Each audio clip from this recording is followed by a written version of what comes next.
అందరికీ నమస్కారం. బంగారానికి సంబంధించి మనం అప్డేట్స్ చెక్ చేస్తూ ఉన్నప్పుడు ఇంటర్నేషనల్ మార్కెట్లో భారీగా తగ్గినా మన దగ్గర భారీగా తగ్గదు. ఇంటర్నేషనల్ మార్కెట్లో లైట్గా పెరిగినా మన దగ్గర భారీగా పెరిగింది. ఇలా చాలా లెక్కలు మన వాళ్ళ దగ్గర ఉంటాయి. రీసెంట్గా బంగారానికి సంబంధించి చైనా వాళ్ళు ట్యాక్సెస్ని అప్గ్రేడ్ చేసుకున్నారు. దానివల్ల అక్కడ బంగారం కొనేవాళ్ళు తగ్గుతారు. తద్వారా బంగారం డిమాండ్ తగ్గింది. అప్పుడు ఏమైంది, ఇంటర్నేషనల్ మార్కెట్లో ఎక్కువగా బంగారం కొనుగోలు చేసేది ఎవరు? మన వాళ్ళే. అప్పుడు ఏమైంది, డిమాండ్ తగ్గింది, సప్లై పెరిగినప్పుడు రేట్ తగ్గాలి. కానీ మన దగ్గర రేట్ తగ్గింది. ఎంత తక్కువ అంటే ఏదో తక్కువ, చాలా తక్కువ. 22 క్యారెట్ గోల్డ్ 10 గ్రాములకు సంబంధించి 650 రూపాయలు తగ్గింది.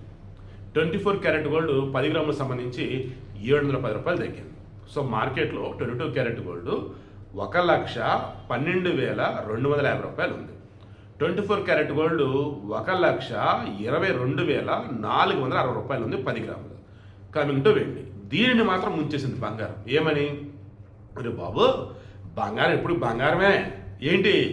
ఎంత తగ్గినా ఎంత పెరిగినా మమ్మల్ని కొంటూనే ఉంటారా? నువ్వున్నా చూసావు, ఓవర్ యాక్షన్ చేస్తూ బాగా పెరుగుతూ పోయావురా. ఏమైంది, పడ్డావు లేదా? ఇంకా తగ్గమాకు అని గత కొద్ది రోజులుగా తగ్గకుండా అలా మేనేజ్ చేస్తుంది. ఇప్పుడు ఇంటర్నేషనల్ మార్కెట్ చాలా తేడాగా ఉంది తెలుసా? ఇప్పుడు నువ్వు తగ్గలేదనుకో, ఇక నిన్ను ఎవరు కొనరు, అసలు నిన్ను ఎవరు పట్టించుకోరని చెప్పేసి తగ్గు అని చెప్పేసి వెండిని కిందకి నెట్టేసి ఏకంగా 3,000 రూపాయలు కేజీ వెండి తగ్గింది. హైదరాబాద్ మార్కెట్లో 1,60,000 రూపాయలు ఉంది. దెన్ ఢిల్లీ, బాంబే, చెన్నై మార్కెట్లో ఇంకా తగ్గి ఉండొచ్చు. మన దగ్గర వెండి రేటు కొంచెం ఎక్కువ ఉంటాయి అన్నమాట. సో వీడికి ఇంటెన్షన్ ఏంటి? మరలా చెప్తున్నా, బంగారం ఇంటర్నేషనల్ మార్కెట్లో ఎంత తగ్గినా మన దగ్గర కొంచెమే తగ్గుతుంది. సమ్ టైమ్స్ ఊహించిన విధంగా మన దగ్గర భారీగా తగ్గొచ్చు. 2,000 మొన్న ఎప్పుడో తగ్గింది.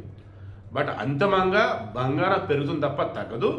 రాను రోజులో తగ్గినా కానీ సటన్ లిమిట్ వరకే తగ్గిద్ది. ఆడకి రాగానే మరలా పెరుగుతూ పోయింది. ఓకేనా? సో ప్లీజ్ బీ ప్రాక్టికల్ బంగారం విషయంలో మాత్రం.